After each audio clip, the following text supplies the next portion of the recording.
Amis auditeurs, merci d'être à l'écoute de Réumi FM. Bonjour et bienvenue dans le Grand Oral. Merci aussi à ceux qui nous suivent sur réumi.com. C'est toujours un plaisir de vous retrouver sur ce plateau. J'ai le plaisir de recevoir ce matin Ali Mohamed Sega Camara, ancien secrétaire exécutif du Conseil national de sécurité alimentaire. C'est lui aussi le président du mouvement pour le parti de la construction. Bonjour Monsieur Camara. Bonjour Madame. Merci d'avoir accepté notre invitation. C'est moi qui vous remercie et remercie toute la rédaction et la direction donc, de Réumi.com. Merci. Alors, Monsieur Camara, actualité oblige, nous démarrons par la modification du code électoral en son article L78 qui permet maintenant aux électeurs de ne prendre que 5 bulletins. Qu'en pensez-vous?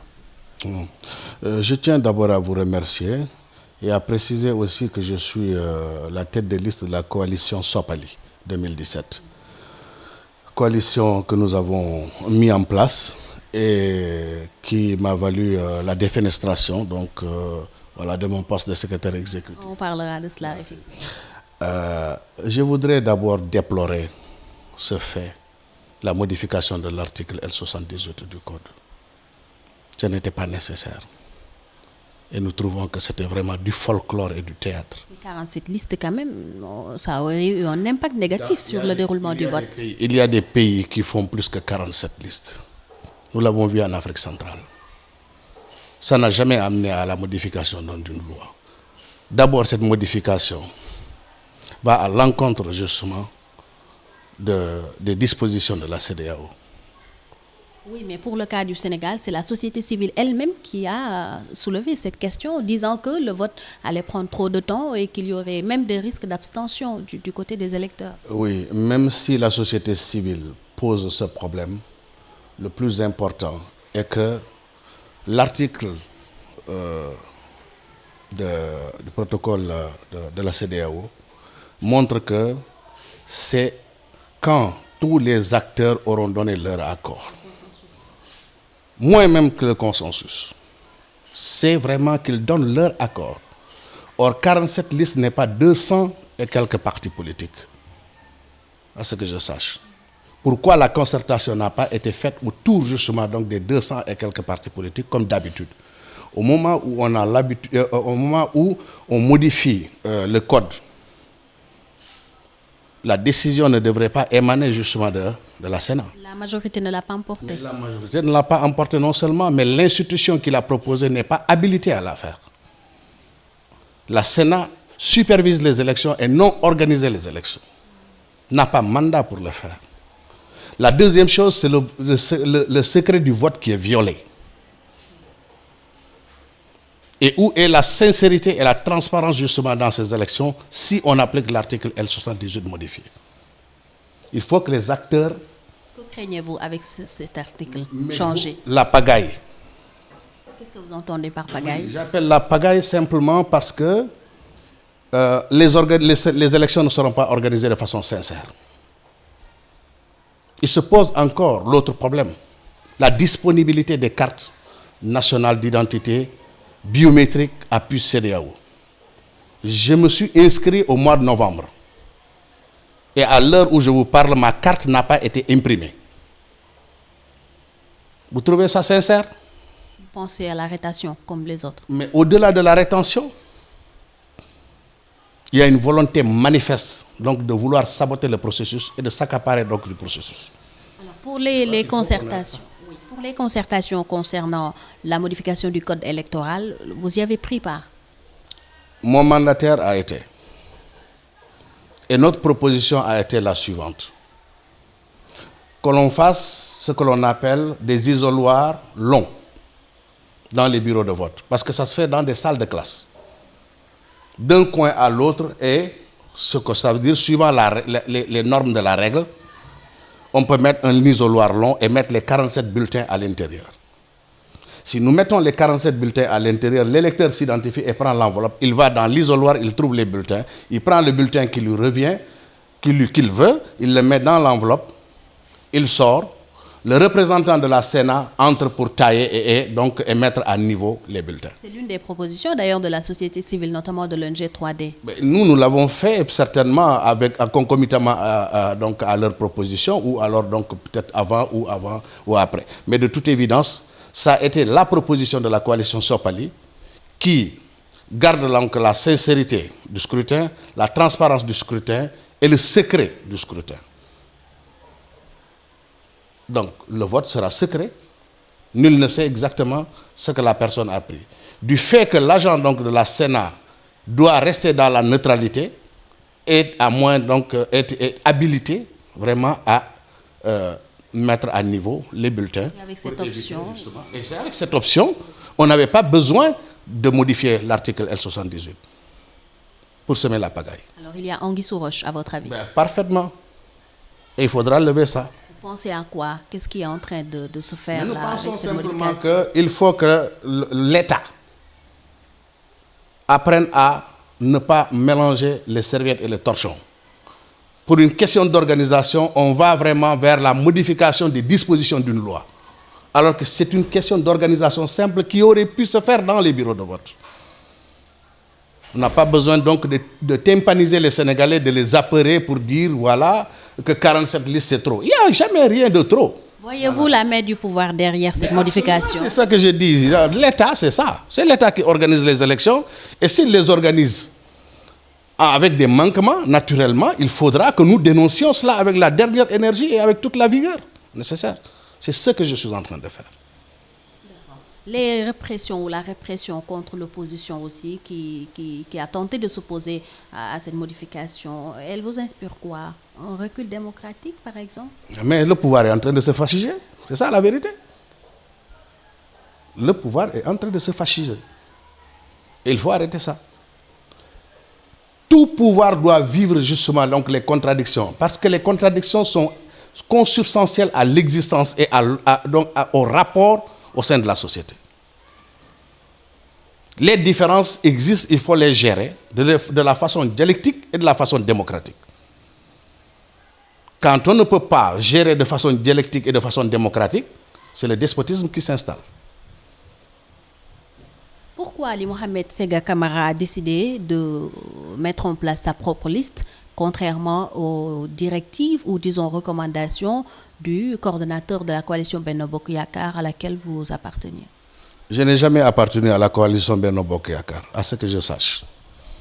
Nous ne sommes jamais, le MPC n'est jamais allé à une élection sous la bannière donc de la coalition Benno. Moi j'ai vu un entretien, vous disiez que vous étiez bien dans Benno Bokk Yakaar, vous jouez votre rôle, vous n'avez pas de problème avec cette coalition, vous y sentez bien. J'ai vu cet article-là vers la fin, c'était 3 phrases, c'était les rajouts du journaliste, ce n'était pas vraiment mes propos.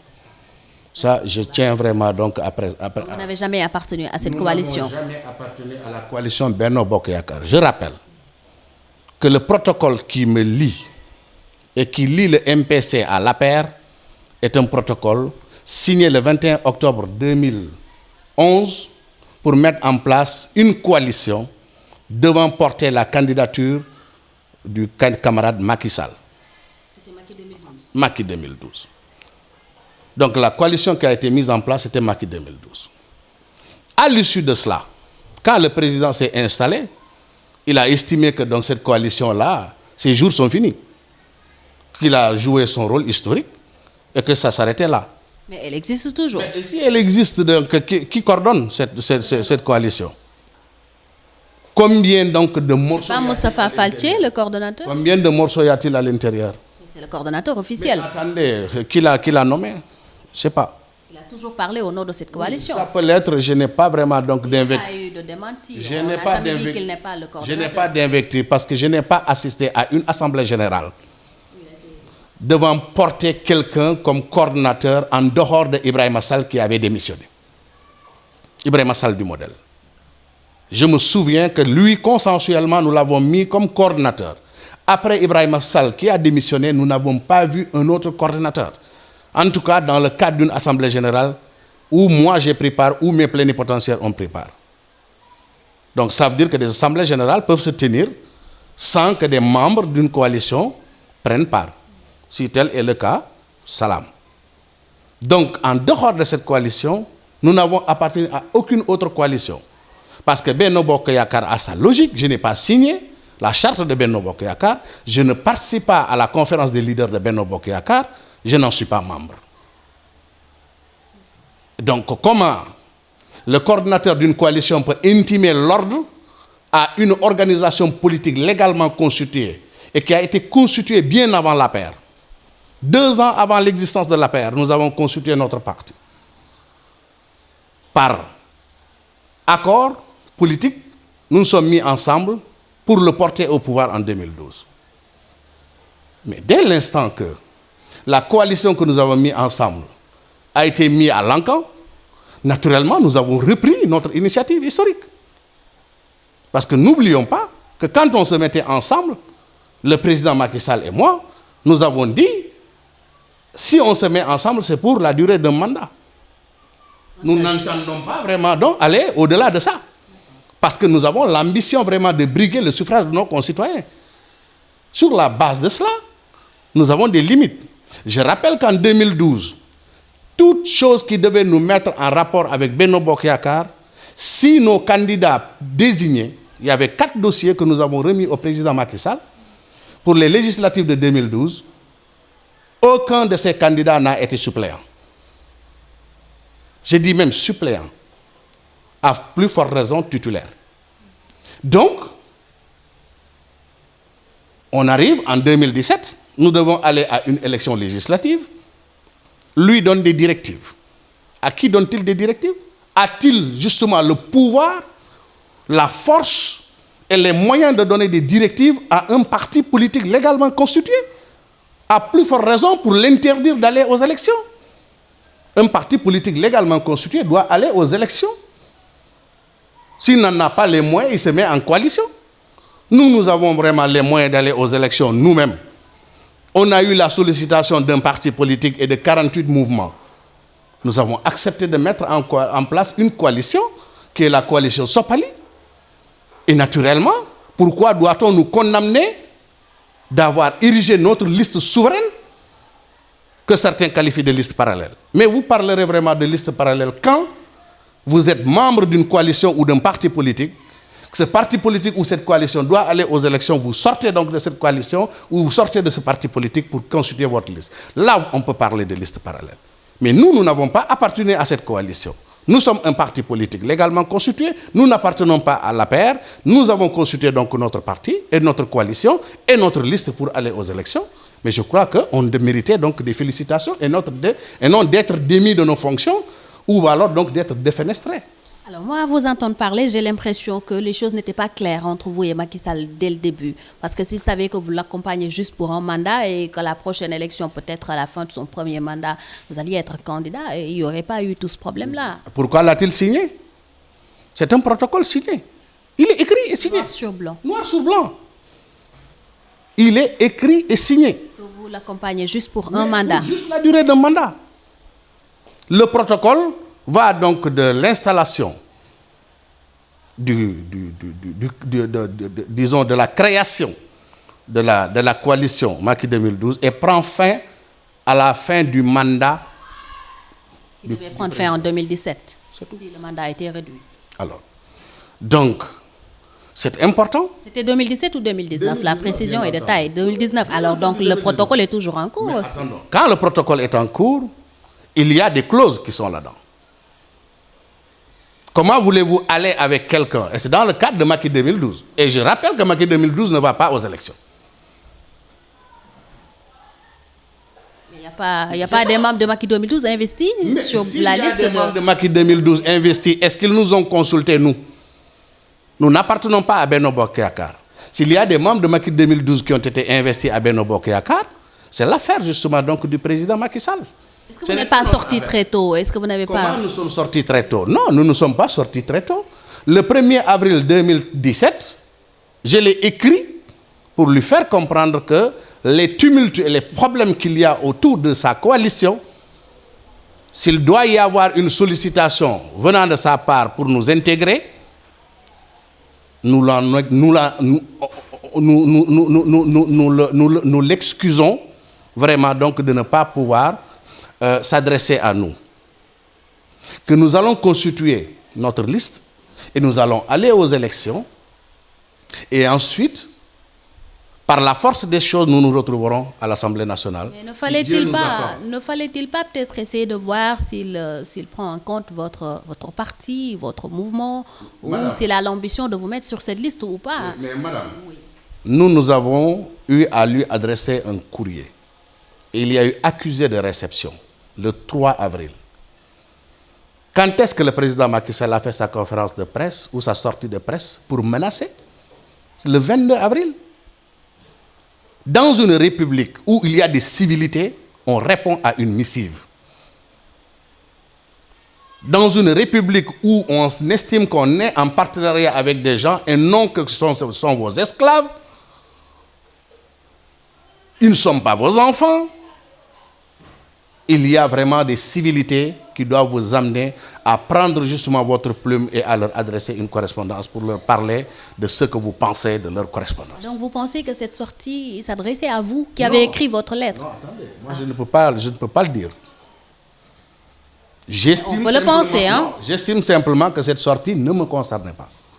Ne concernait pas ma formation politique. Malgré votre lettre? Mais oui, malgré ma lettre. Parce que ma lettre devrait être répondue par une lettre. Dans les civilités normales, dans les réalités vraiment administratives d'une république normale et d'une autorité qui se respecte. Peut-être qu'il voulait répondre également et avertir ceux-là qui penseraient... Ça, vous pouvez menacer votre enfant, mais on ne menace pas un partenaire. Un partenaire, ça ne se menace pas. Un partenaire, c'est de la concertation, c'est de la discussion. C'est des conciliabules. Ce n'est pas de la menace.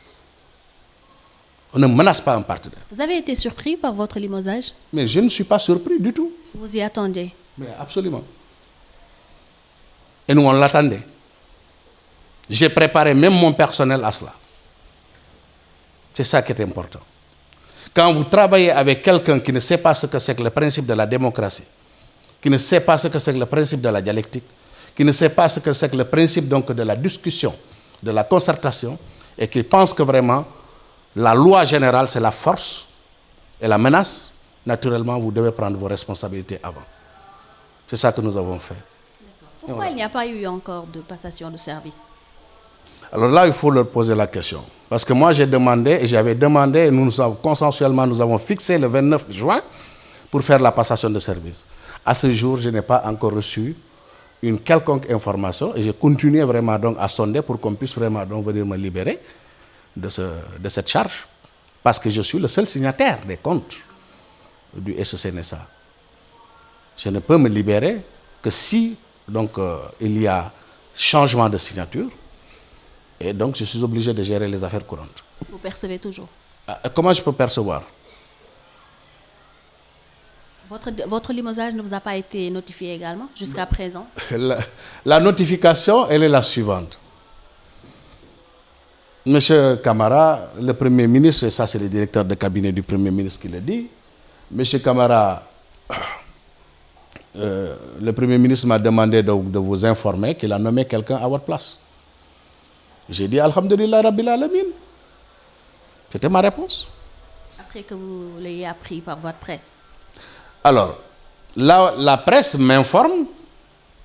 Pendant ce temps, je n'avais pas donc la notification. Vous voyez un peu ce que cela fait?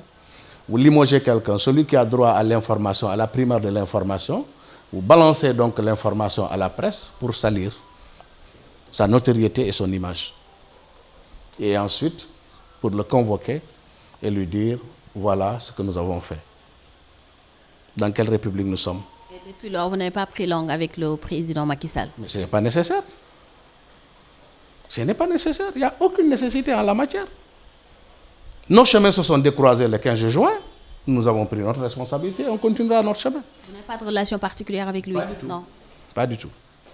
Parce que je peux avoir des relations de travail, mais je peux avoir des relations particulières avec un... Comment s'est fait justement votre rencontre, le protocole? Sur quelle base ça a été signé? Est-ce que c'est lui qui vous a démarché ou c'est vous qui êtes allé vers lui? Absolument que c'est lui qui nous a démarché. J'ai reçu son appel, mais avant cela, la démarche avait été faite par Maître Alioune Badara Cissé, qui avait rencontré donc, notre responsable de Saint-Louis. Et ils ont discuté. Celui-ci, c'est que Dieu ait son âme au paradis, c'est ouvert à nous. Eh bien, nous avons dit, OK, on attend officiellement qu'on nous saisisse. Quand Maître Cissé m'a saisi, je lui ai dit, OK, ce serait une très bonne chose qu'on puisse discuter, mais sachez que nous sommes candidats aussi, en 2012. On était en 2011.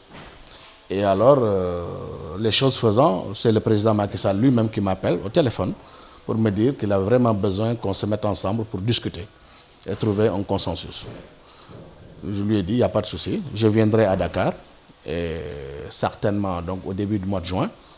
Ensuite, on verra au début du mois de septembre 2011. Et ensuite, donc, le 7 septembre, nous nous sommes rencontrés à son domicile. Il a voulu que nous engagions tout de suite la discussion. Je lui ai dit, je ne discute pas seul. Je suis à la tête d'une formation politique et qui a des instances. Je suis venu juste prendre contact pour vous donner mon accord afin qu'on trouve une date et les modalités pratiques d'une discussion. Nous avons retenu le 21 septembre. Le 7 septembre, nous avons retenu le 21 septembre. Et le 21 septembre, je suis venu avec une délégation de 9 personnes. Et ils étaient là avec une délégation de 7 personnes. Et nous avons eu les discussions au siège donc, de l'APR. Nous lui avons dit, nous ne pouvons pas nous engager avec vous s'il n'y a pas un protocole d'accord écrit. Ils ont dit qu'ils sont d'accord. Et il fallait écrire le protocole. Nous avons demandé à Maître Alioune Badara Cissé d'écrire le protocole. Il dit qu'il n'en avait pas le temps.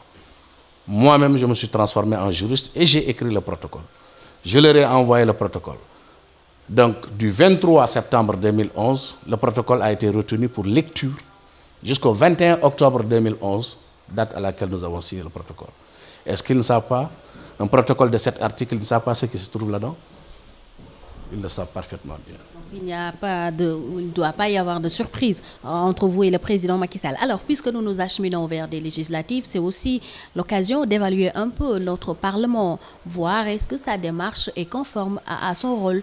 Vous pensez que c'est le cas? Je crois que la 12e législature est la plus grande honte du Sénégal. Très sincèrement, je le dis. Pourquoi posez-vous cette affirmation? C'est la législature donc la moins performante. Quelle base jugez-vous? Du point de vue donc de la prise en charge vraiment des préoccupations des Sénégalais, du point de vue de la prise en charge donc de l'initiative parlementaire ou des initiatives parlementaires. Un parlement, ça doit fonctionner sur la base d'initiative. Un parlement, ça doit défendre le peuple et non un parti ou un président. Vous penseriez aux propositions de loi? Mais oui, parfaitement. Mais c'est parfaitement parce que il y a tellement de problèmes qui auraient pu être résolus par des prises de loi, des prises d'initiative de loi au sein du Parlement. Malheureusement, cette 12e législature a brillé vraiment par son silence le plus total sur ces questions-là. Parce qu'il y a des choses, si vous laissez simplement l'État ou le gouvernement donc mener, naturellement, les intérêts des Sénégalais ne seront jamais pris en charge. Il faut que les députés s'ajustent et se réajustent pour prendre des initiatives de loi, donc faire des propositions de loi au Parlement, voter cette loi-là et obliger l'État à aller dans ce sens-là. Le président sera dans l'obligation de signer le décret. Mais un parlementaire, notamment de la majorité, Zator Mbaye, je vous dis bonjour de passage, m'a expliqué, en fait, par rapport à cette rareté des propositions de loi durant cette 12e législature, quand un député propose, il est obligé aussi de dire où est-ce que l'argent sera trouvé pour réaliser justement cette proposition. Alors là aussi, c'est peut-être la loi ou le système qu'il faudra revoir. Ce n'est pas la faute aux députés, je veux dire. Non, jusqu'à présent, je crois que c'est parce que simplement ils n'ont pas de volonté. L'argent, d'où est-ce qu'il se trouve? Le cerveau humain est en mesure vraiment, quand on le fait fonctionner, est en mesure de sentir, de savoir là où se trouve l'argent, là où on doit aller chercher l'argent.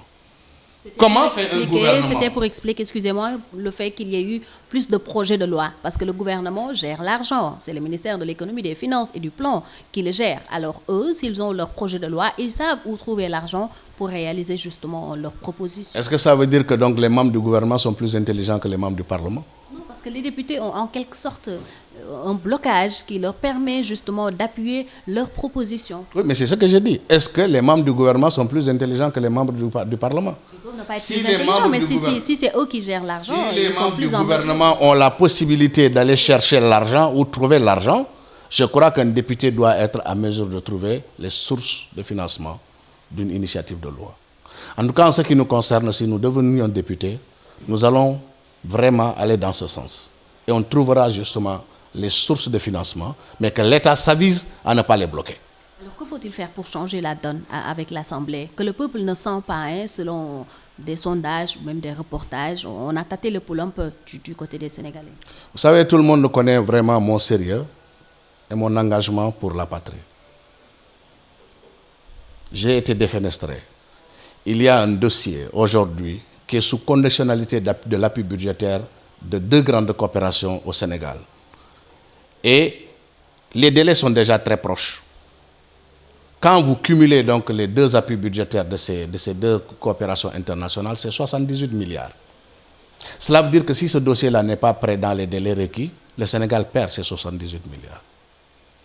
Avant de quitter, j'ai désigné quelqu'un pour lui dire « Maintenant, je me mets derrière toi et je pousse le dossier, malgré qu'on m'a démis de mes fonctions. Je veux que le Sénégal ne perde pas cet argent-là. » Et je me suis mis derrière. Nous avons signé les contrats pour que les opérateurs puissent descendre sur le terrain. Nous avons tout organisé sur le terrain, à l'échelle des 14 régions. À l'heure où je vous parle, à 12 heures, je vais aller là-bas pour m'enquérir donc de la situation et donc continuer à coordonner pour que cet argent-là puisse rentrer dans les caisses de l'État du Sénégal. 78 milliards, c'est de l'argent. Même si on m'a défenestré, on m'a dit « Vous n'êtes plus le secrétaire exécutif », d'ici à ce qu'il y ait la passation, je ferai de mon mieux pour que les délais soient respectés. C'est ça qu'on appelle vraiment donc être conséquent avec soi-même et être amoureux de son pays. Vous n'êtes plus dans la fonction, continuez Mais vous êtes toujours dans la fonction puisque vous n'êtes pas encore remplacé. Oui, non, j'ai été démis de mes fonctions. Il y a un remplaçant désigné par un arrêté du Premier ministre. Donc je ne suis là que vraiment pour gérer la période de transition, pour gérer donc les affaires courantes. Mais je n'ai pas le droit de gérer ces dossiers. Mais je le fais par patriotisme.